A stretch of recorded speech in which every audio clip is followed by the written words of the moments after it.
Hey, John, thanks so much for joining on the podcast today. I know we had to move the dates a couple of times, but been really looking forward to the chat. Yes, yeah. We had a case of the spicy cough a few weeks back, so it's doing the rounds here in southeast Queensland. It certainly is too easy. But Yeah. yeah, I guess the first question we always kick off with is tell us a bit about your family. Oh, all right. So I am married. I've been married for 12 amazing years. It's been some ups and downs in that time, but still very happily married and in an awesome space right now. I have my eldest. She is 10 years old, and a son that is 9 years old, 16 months apart. So some very busy years in there when they were much younger. Yeah, there you go. And we got a dog, a fluffy dog called Maisie. Yeah, I was what very breed? reluctant about this fluffy dog, Ben. I'm not a small dog person, but she has slowly eroded that, and we now have cuddles in bed. So completely worn me down, and she's actually a sweetheart. So I've got a new appreciation for small dogs. I've always been a big dog guy. Yeah, yep. There you go. What breed is she? She is a Spitzy Poo, so Japanese Spitz cross poodle, one of these designer mutts that you pay a whole bunch of money for. Yeah. There you go. Oh, very cool. And so what do you like to do together as a family? We spend a lot of time. We are a game playing family. So I grew up playing a lot of like board games, and my parents would always play like Rummy Cub. I'm not sure whether you've heard of that before, like a stone-based game, like gin rummy style. Yeah, so we play a lot of games. Sequence, like the latest obsession is one called Greed. Highly recommend it to all young families out there. Literally $10 from Kmart or Big W, and it's like a dice rolling game. You count numbers, and it is highly addictive. Yeah, so just a lot of like board games, which creates space to be able to have chats in this very digital world. It's something that I think has gone by the wayside. Actually, like carry a deck of cards with me everywhere as well. So I got a whole bunch of card games. Like I'll take the kids for coffee in the morning or whatever. They don't drink coffee. I drink the coffee. But we'll always like have a game of spoons or something like that. Yeah, so I think that it's nice to do that old school stuff, and the kids still enjoy it, and they still keep saying yes to me. So yeah, we spend a lot of time doing that. Yeah, no, very cool. And that probably is an easy way to keep conversations going and the banter. Yeah, 100%, 100%. You know, I get pretty competitive there, Ben. So I don't like to be beaten by my kids, but it's good in terms of it teaches you a whole bunch of life skills. My young fella inherited my competitive streak, and you know, working through some competitive issues there, but it's good. Like all really just good analogies for, you know, working in the team and being a gracious winner and loser and all that sort of stuff. Yeah, yep. Oh, very cool. I've known you for maybe sort of 7 or 8 years now, maybe even longer. It has been It's quite a about while. that, yeah, yeah. Maybe it feels longer, Benny. Yeah. Yeah. But yeah, and you and your wife both run businesses. And Yeah. I know that running one can be frigging hard at times and take away time, energy, and cash. But how do you maintain your relationship with your wife? I think it's about being very deliberate in the time that you set aside. A little bit of context. I've obviously got a digital agency, so been working really hard in that over the last 16 years. Have in the last few years been able to create a bit of space where we've got an amazing team that do a lot of the heavy lifting now, and I sort of come in a bit more of a strategic role. So I've got a little bit more space in life. which means that, and my wife has done a similar thing. So my wife's business, she actually has a day spa, and she's got my team's about almost 40. She's got about 20 in her team now. So there's always stuff going on. But it's really about being deliberate in terms of like blocking out time, but also creating space as well. So I was talking about the board games before. It was actually, I sort of preempted this question in my mind, how we create space for general sort of chit chat and catch up is through playing these games. So we're like big into cribbage. Cribbage is like an old school like card game where you got the pegs and you board, you go around the board and all sort of stuff. You're making up hands and all that sort of stuff. And like most afternoons, we'll just have a game of cribbage where like we sit at the table, we pull it out, might pour a glass of wine, sip on a beer, and then more often than not, just the conversation flows. So that's where we're talking about each other's days and, getting interested in each other and all that sort of stuff. So by creating those opportunities, just by doing something, random that doesn't require too much brain power, it just keeps us very much connected. Yeah, no, very good. And who normally wins the cribbage? Well, it goes head to head. Like I said I was competitive, but it's like a 50-50 split. Yeah. So down the line, Benny. Yep. There you go. And so you would have had kids a few years into starting 5x5. How did that? Like, did that throw some spanners in the works, or? Sure did, but honestly, it was the best thing that happened to my business. So I've been doing this for 16 years. As I said, web development agency, digital marketing, all that sort of stuff. I was very much the one man show for about half of that for 7 years, and used to work a lot, like big hours, probably 60-hour weeks. This is when Louisa she had a job prior to starting her business, and like she'd literally, like I'd be sitting in my home-based office at 7 a.m. working away in my pajamas from the night before, and she'd get herself ready and go off to work, and she'd say see you later, and then 5 p.m. would roll around and she'd get home from work. And I'd still be sitting there in my pajamas, and probably hadn't showered, but like still working away. And so I was going pretty hard. Like I was making some good money, but it was all very reliant on me. So if I stopped, if I got sick, if I went on holidays, the money had stopped as well. Obviously, we then we got pregnant with our daughter. And about probably 3 or 4 months out of the due date, my wife sort of sat down and said, "Oh, so you're going to be present at the birth of our child?" And I said, "Yeah, of course I'm going to be there, all right." And she's like, "Well, so how are you going to do that? How are you going to keep your clients happy, and who's going to answer the phone and do all this sort of stuff?" So I'm like, I actually hadn't really put a lot of thought into that. So that was a really good kick up the bum, because then what I did, I actually hired my first team member. That failed horribly. He hung around for 12 months. I learned a whole bunch of lessons, and he was an awesome dude, but he just went on to another opportunity. I was still learning how to be a boss and all that sort of stuff.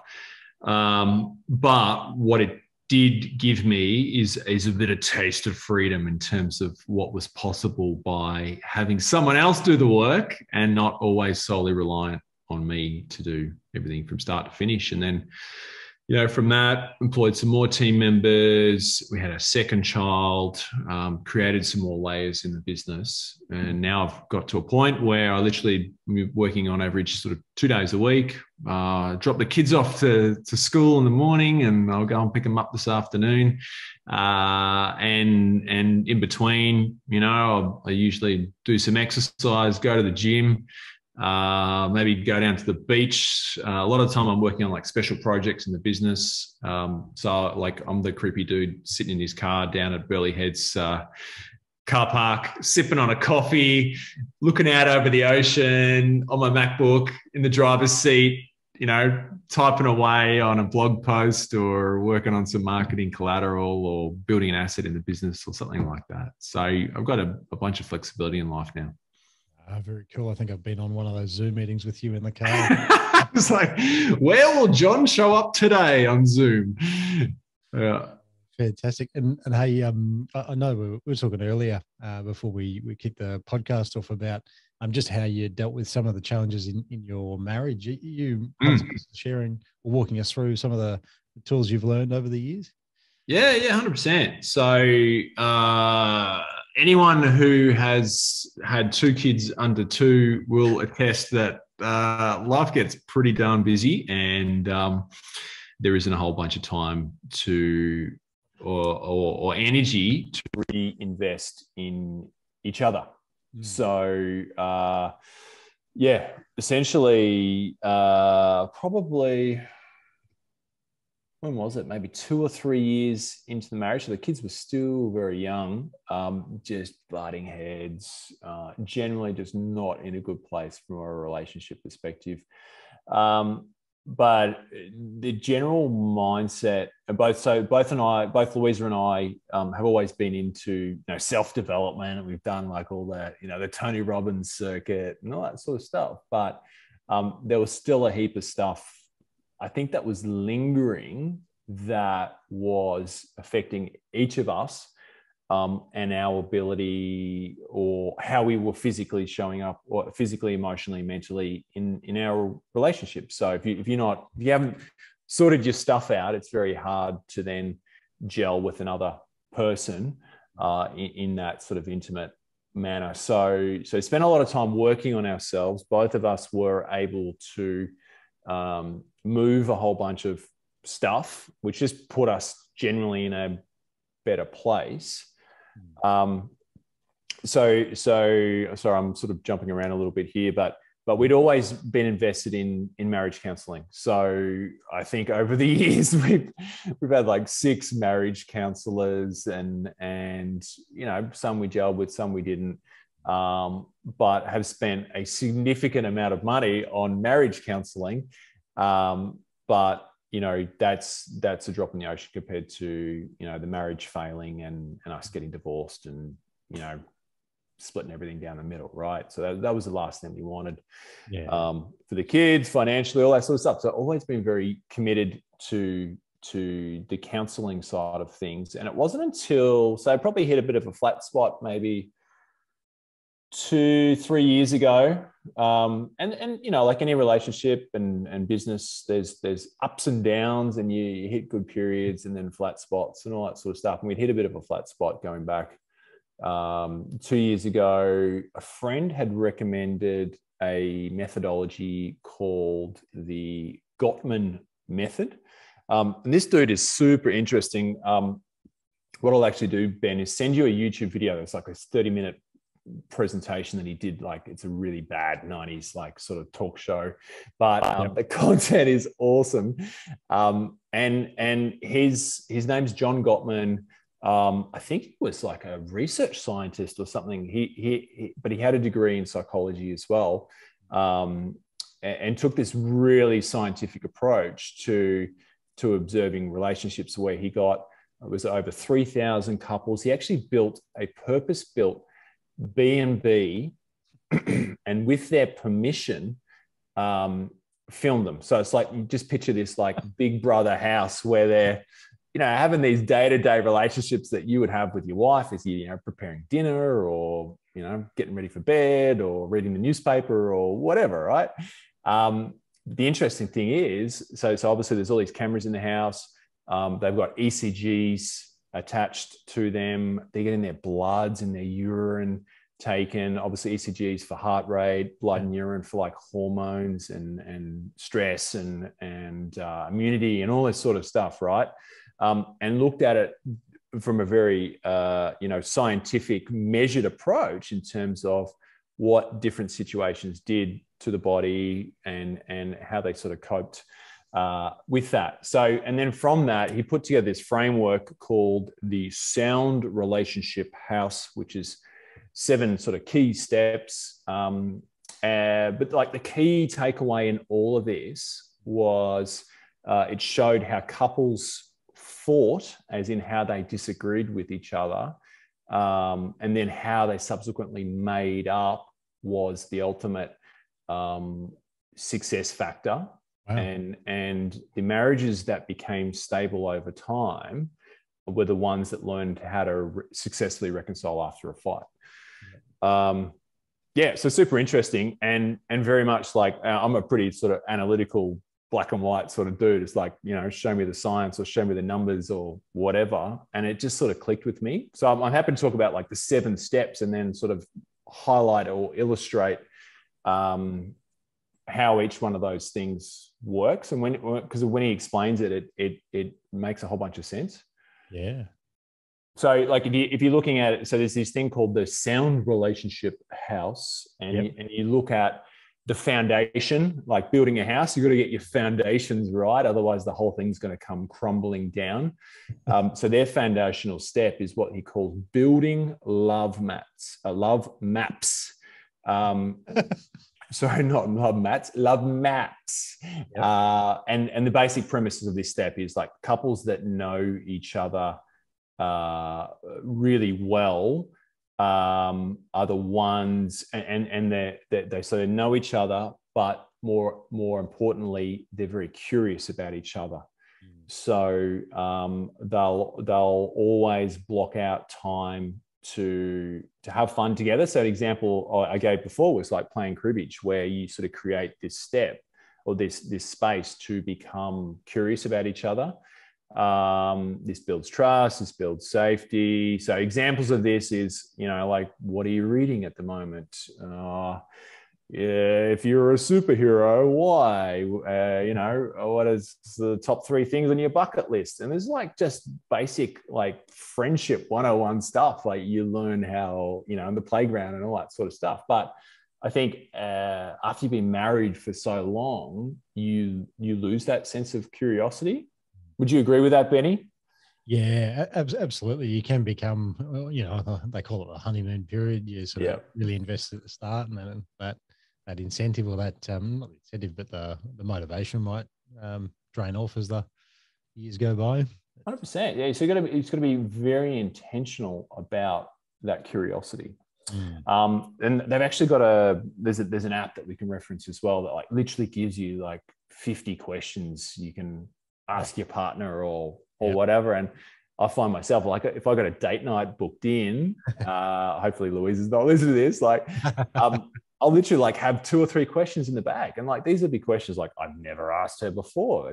But what it does is it just creates conversation where you're sitting over dinner and you just ask some random question that, creates this 20, 30-minute discussion about some obscure thing that they're interested in or whatever. So that's step 1. Yep.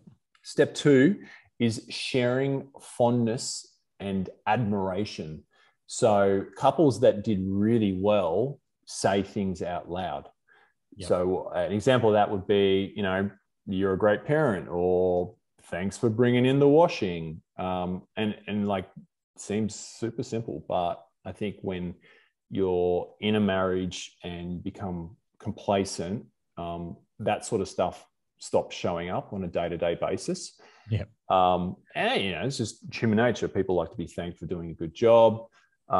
You're an accountant by trade, Benny, and they talk about this emotional bank account where you need to do 20 deposits for every 1 withdrawal. So a deposit would be an example, like, you're a great parent, thanks for cooking dinner, whatever.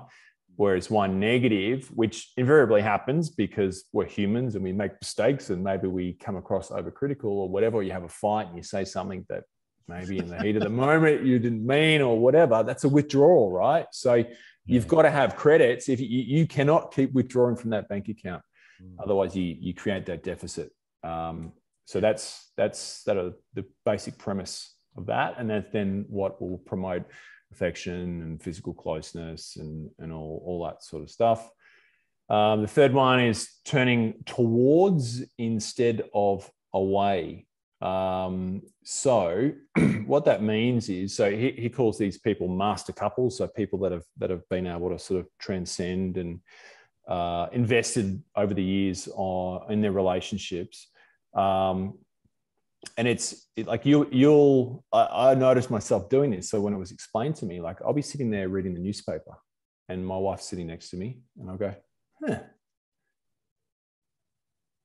And then normally, like if someone's interested in that, they go, oh, what's that? You know, okay. So then the follow-up, so he was observing these couples, and the couples that were having the issues, the person after they go, huh, they get no response. There'd be silence from their partner, right? And then they'd try again. They'd actually go, wow, this is really interesting. You know, say something like that, like to promote this discussion. So then that was like the second prompt.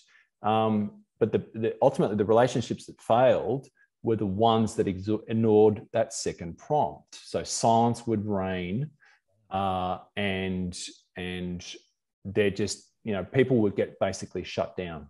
So it's being observant and looking for those different cues where you can open up free-flowing discussion. And I was really bad at this for like, because, you know, my mind, you know, as a business owner, sometimes you're busy in your head and all that sort of stuff. And I'd come home and I'd still be like thinking about all the problems that I need to solve and client work and all that sort of stuff. And, you know, Louisa would be giving me her version of the, and it'd be nothing. There'd just be like, I'd be lost in my thoughts, right? Yep. I'm guilty of that too. Yeah. So that's what they call turning towards instead of turning away. So the partner doesn't feel let down. They don't feel ignored, all that sort of stuff. Fourth one, positive perspective. So what are the negative stories, the negative narratives that you're running in your head? So really just unpacking that. Are you, you know, are you carrying old baggage from the relationship? Just the filters that you're running each situation through. Like, you know, if you think this person's always critical of me, then whatever they say is going to be critical, right? So it's having an awareness around that. And then the big one is just around conflict. So this is, I think, step 5. So the thing that he observed was every single couple still had conflict. And there were all the same perennial problems around parenting, finances, you know, family, house, all that sort of stuff. But it was more around how they were able to manage that conflict. Yeah. So it's very much around the questions, you know, why is this important to you? What would be an ideal outcome here? Asking just better questions and being able to have that dialogue without being super critical. So he calls it like the skill of repair, you know, and a lot of the time you'll still say stupid stuff. Like I still say stupid stuff to this day. Yeah. But then it's around how you can go and repair that. So, you know, say from a finance perspective, it's like a statement, honey, we really need to have a look at our finances and make some decisions. So that means that the partner can show up and come ready to listen, right? Whereas like, you spend money all the time and there's no money left in the bank account. And why did you buy that? And all that sort of stuff. And they're like two very, very different conversations. Mm-hmm. And then, you know, if you are having a blow up, you're having a big fight or something like that, it's like in the moment repair. So it's like, hey, how can we slow this down? I'm feeling a bit criticized right now. Can you try that again? If that still doesn't work, then like just stop it altogether, you know.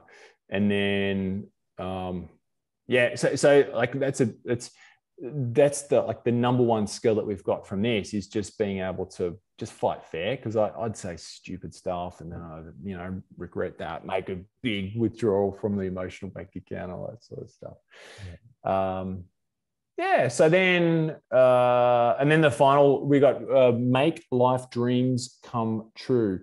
So this is where you're obviously living a shared life together, and you want your partner to ultimately feel engaged and fulfilled. So Benny, like, give me an example of something that you're super interested in that maybe your wife isn't that stoked about. Oh, the old say boys trips, but isn't Boys that? trips. All right. Well, you got a couple of young kids, so like busy Yeah. times at the moment. And I guess the challenge is like, it almost seems like at the moment on the weekends, if every sort of hour away is almost like a day away, that's kind of the feeling. Sure. Yeah. There's an example. I remember being in that phase of life, and I would get tremendous resentment. Like, you know, when I'd get back, because Louise had been home with the kids, and they'd all, like, every time I went away, they managed to get sick as well. Like, I don't know what it was, but so then, you know, I've been dealing with sick kids and all that sort of stuff, right? But like, the important thing for Benny as a man and a business owner and someone that needs to feel fulfilled in life is to get his bloke time, you know, to go there and do some bloke stuff, sit around the fire and drink a tinny and do all that sort of important stuff, right? Yep. So then it's really about how each of you can support each other to do these things. Yeah. So in this instance, you know, Benny, I want you to go away with your mates because I know you come back and it makes you a better dad and a better husband and all that sort of stuff. But we just got to work it in with the family, right? So then it's just sort of having more of those thoughtful adult style conversations. Yeah. And then regular check-ins. So just checking, like, you know, say your wife is at home. Like, are you still happy in this role? Are you still happy being at home with the kids and doing this 24/7, or, you know, are you feeling fulfilled, all that sort of stuff? Because that's what happened with my wife. She got to a point where 3 or 4 years of being at home, she was like, I can't do this anymore. Like, I need a life. And that's where she started her business, and amazing things have happened since then. So, yeah. That's cool. Jeez. And so where do we go to sort of get a bit more info on that? Has Jon got a book? Yeah. I think he's got a bunch of books, but there's, as I said, probably the thing would be, there's that 30-minute YouTube video. And then the way that I think he's modeled the IP is you have facilitators all around the world. Mm-hmm. So we worked with a lady here in Burleigh Heads, and she's just certified in the Gottman method. And they'll basically, you know, run you through the standard process and all that sort of stuff. Yeah, very good. Hey, I really appreciate that. That's the first time we've had that sort of like really practical tools and things that we can use to sort of really boost the relationship with our spouses. It's hard when you got young families. Like, usually it's the marriage that suffers, and, you know, we've got someone really close to us, 3 kids, young kids, and they're separating, and it's just like, oh, it's just sad. Like, the losers are the kids, right? So I think the more you could talk about this, and it's funny. Like, I was in some pretty dark times where I'm, you know, like, I don't know how I'm going to make this work. Like, I just don't know how we're going to get through this. But you do the hard work on yourself first, and then in the relationship, and you just get to a good place. Like, Louisa and I actually can't remember the last time we had a blow up. And then it was funny, like, we'll have a blow up and then we'll actually laugh about it. I'm like, I'm really sorry. That was a stupid thing to say or whatever. And, like, we're over it. Whereas before, going back years ago, like, that'd linger for a week or two and just silly stuff. So, yeah. Oh, awesome. Oh, geez, I get so much out of this. I guess thanks for sharing on the family stuff, and obviously one of the key things I'd love to is dig into your career and business journey as well. Yeah. So if you walk us through how you came to start 5x5, like, what did you start doing and how did you find yourself there? Oh, I'd always worked in small businesses. Yep. And I graduated back in 2001 down in Melbourne from university. It took me like 6 months to find a job, and there was no digital industry back then. My first boss took me in. I didn't get paid a whole bunch of money. I think I was on a salary of like $20,000 a year, but just wanted some experience. And experience he gave me, like literally the first day on the job, he sent me out on a sales call. And like, I wasn't even in the sales role. I was supposed to be like building websites, right? He's like, you're going to go talk to this person. You're going to go sell them a website. I'm like, all right. So went out there and the actual conversation went all right. And we agreed on what we were going to do for them. And I'd sent them an email with a price and they said yes and all that sort of stuff. So like just literally threw me in the deep end. And then I still did a lot of the hands-on technical design stuff, but got really interested in the sales side of things. And then from a sales perspective, similar to a marriage, you got to work on the psychology and went down the route of all the corny American sales trainers at the time, like, Tom Hopkins and Brian Tracy. And like, he actually took me to a Brian Tracy seminar. I got a picture of me standing next to Brian Tracy. And they got me like really interested in self-development and all that sort of stuff. So look, ultimately that business that I was working in fizzled out. And, but then I had the opportunity to start my own business. Literally just had a handful of clients, started with 1 or 2 clients. As I said, working at home in my pajamas, building websites. That was 16 years ago. And then, it's grown from there. So I'm very unemployable now. Ben, could never, ever work for anyone. But yeah, I think a friend and mentor of ours says like owning a business is the ultimate self-development course you will ever do, because every gap and deficiency and thing that you haven't sorted out between the years, the universe will shine a big fat spotlight on that and bring it to the surface time and time again until you sort it out. Yeah, wow, isn't that true? Yeah. And I guess you mentioned earlier that you've got maybe 40 team.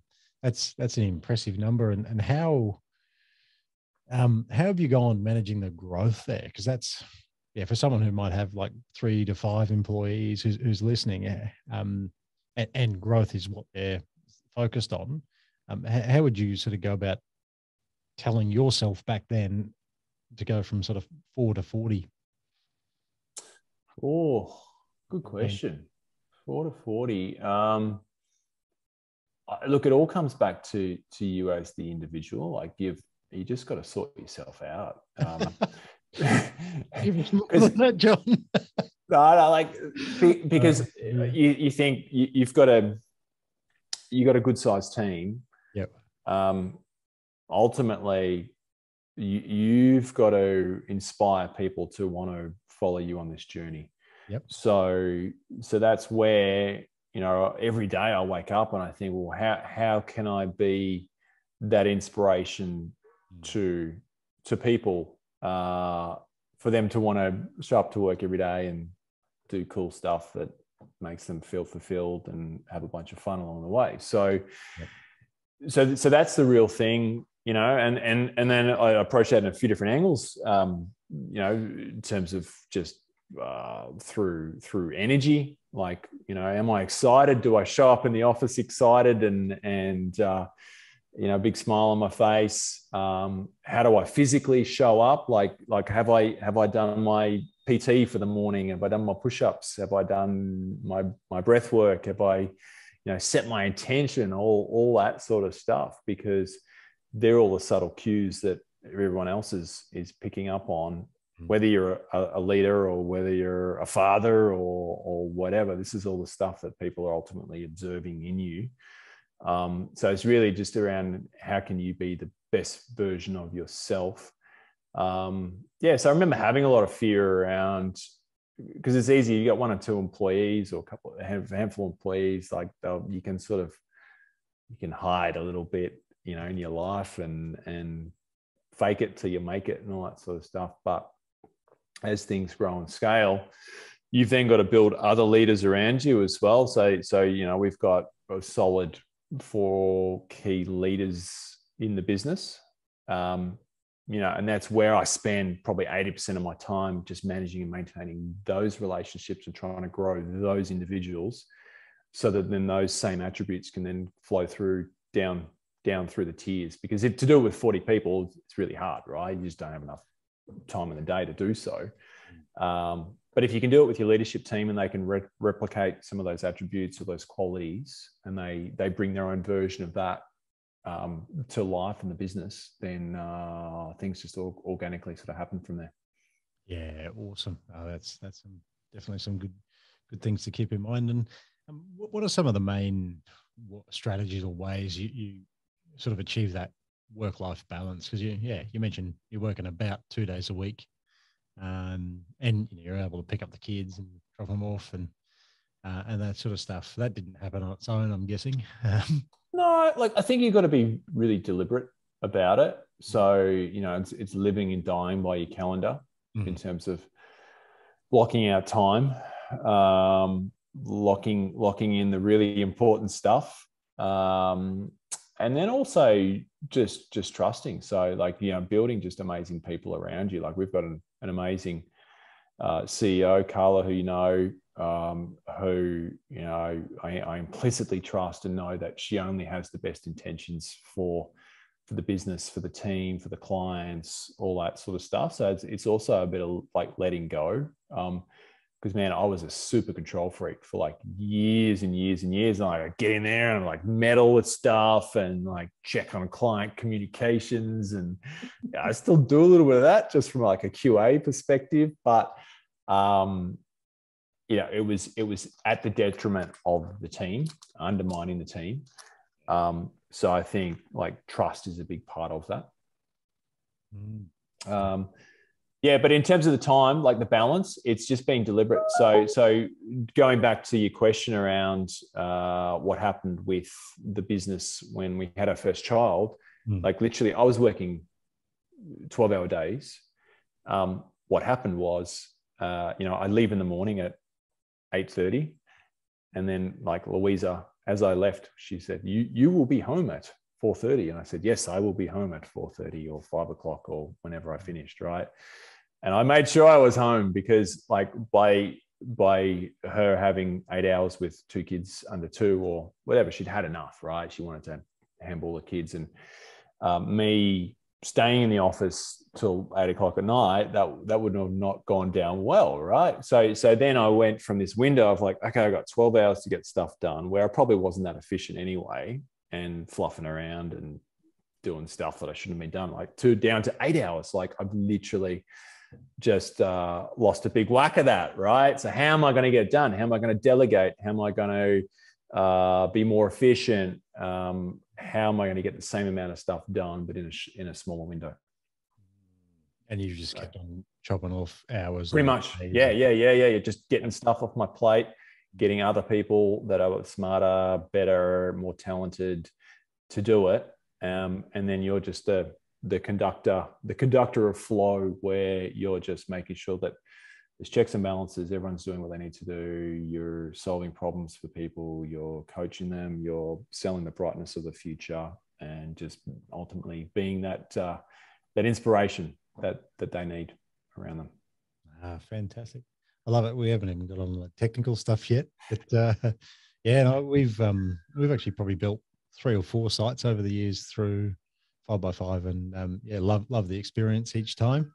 Would you be able to walk us through, maybe on a sort of high level, the methodology that you've got? Because I think I love the clarity on it. It's almost like people think the website is it, but there's so much more that goes into it than just that. So sure. So that was a realization that we had going back a couple of years ago, where we pitched ourselves as website designers for many, many years. And it was all just about the website. But then the realization we had was, well, it's actually not about the website, it's about the outcomes that the website generates. So either a client, needs to look the part and have the validation that they're the go-to, lawyer, an accountant, or financial planner in their space. So more of that validation piece. because a lot of their work comes through referrals, or they're through their existing networks. Or secondly, it actually needs to get the phone ringing, right? They need the leads and inquiries. They need sales through their website. So it usually falls into one of those two categories: being an authority, or actually getting the leads and inquiries, or combination of both. Both. Yeah, spot on, right? So that's the sort of hybrid digital world that we live in now. Because even I say, like, I tell my brother-in-law, go talk to Benny. He's the best accountant in Brizzy. He's probably going to go and Google you anyway, right? To make sure that you are who you say you are. So that's typically the buyer journey that someone will go through. And so then what we did was we really honed in on that performance-based marketing, which largely is driven through getting a sound strategy. So similar to the accounting world, you need to get your corporate structures right and get all the foundational stuff sorted. So that's where the web strategy comes into play. So strong focus on that. We'll spend a whole bunch of time in the early stages, in the initial engagement with a client, like just unraveling their business, who they are, what they do, how they do that, who they do that for, getting clear on the client avatar, all that sort of stuff. And then from that, we can propose a digital solution, which obviously usually the website sits in the center and the hub of that. Maybe their branding isn't where it needs to be, so that's their logo. So we can help them with that. Refresh for us. Yeah, it's correct. Yeah, we did your logo. I forgot about that. And another big blockage is in and around the visual assets. So, say, can you send me some photos of your team? I'm like, I don't have any photos of my team. So we will actually go and facilitate a photo shoot where we get the whole team together and we simulate, well, what does a client journey look like? If someone walked through your front door, what's the journey they take? And we make sure we capture that through photos. And in the last 2 years, obviously, we haven't been able to do a lot of the face-to-face stuff. So that's why this stuff is really critical, because you want to simulate what a client journey looks like. We'll go and shoot a video as well. So that's like a why video, why the business owner gets out of bed and does what they do. Copy is a big blockage as well. So a lot of the time people just struggle writing about their business. So we've got a copywriting team as well that will basically go and extract that information from the client. And then a big part of this, the driver really behind the leads and inquiries, is focus on SEO. So search engine optimization, and making sure that ultimately the website gets found in Google for their products and services, with all the associated keyword phrases that someone might type in to find them. So throw in a bit of hosting and support in the mix, and you have got what we call the burger with a lot. It's all the works, Benny. It's got the pineapple, it's got the egg, it's got the cheese, the pickles. Yeah, beetroot, that's right. Yeah. So we actually call it the burger with a lot. And it just allows us to deliver a really good outcome for a client. They're spending some more money, but they're actually getting the outcomes that they want. And that investment usually pays for itself many, many, many times over. Yeah, especially in that professional services space. And Sure does. I don't know, we're an example of professional services, but so many of our clients are as well in different sort of related professional servicey industries. So it's I mean, I love it, and digital marketing is pretty close to my heart. When I started Inspire in 2013, first 3 months were great. I hung the shingle, and a lot of people came to us from my own network. Family and friends said, Ben started, I might switch my accounting just to help him out.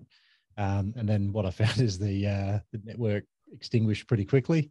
And what I thought was growth like that turned into like, and then, I'd made decisions, hired team, found new space, and then going, oh, geez, this growth isn't linear.